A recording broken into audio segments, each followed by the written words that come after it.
ಲಾಲ್ಬಾಗ್ ಮೂಲಕ ಸುರಂಗ ರಸ್ತೆ ಹಾವುಗಳ ಆವಾಸಕ್ಕೂ ಕುತ್ತು.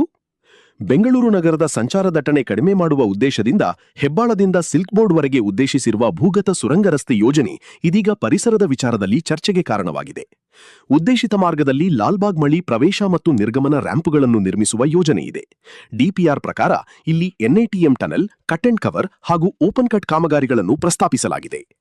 ಲಾಲ್ಬಾಗ್ ಕೇವಲ ಉದ್ಯಾನವನವಲ್ಲ, ಇದು ಹಲವು ವರ್ಷಗಳಿಂದ ಸಂರಕ್ಷಿಸಲ್ಪಟ್ಟಿರುವ ಸಸ್ಯ, ಪಕ್ಷಿ, ಸರೀಸೃಪ ಸೇರಿದಂತೆ ವಿವಿಧ ಜೀವಿಗಳ ಆವಾಸ ಪ್ರದೇಶವಾಗಿದೆ. ಇಂತಹ ಪರಿಸರ ವ್ಯವಸ್ಥೆಯೊಳಗೆ ದೊಡ್ಡ ಪ್ರಮಾಣದ ಭೂಗತ ಕಾಮಗಾರಿ ನಡೆದರೆ ಮಣ್ಣಿನ ರಚನೆ, ನೀರಿನ ಹರಿವು, ಸಸ್ಯವರ್ಗ ಹಾಗೂ ಸಣ್ಣ ಜೀವಿಗಳ ಆವಾಸದ ಮೇಲೆ ಪರಿಣಾಮ ಬೀರುವ ಸಾಧ್ಯತೆಯಿದೆ.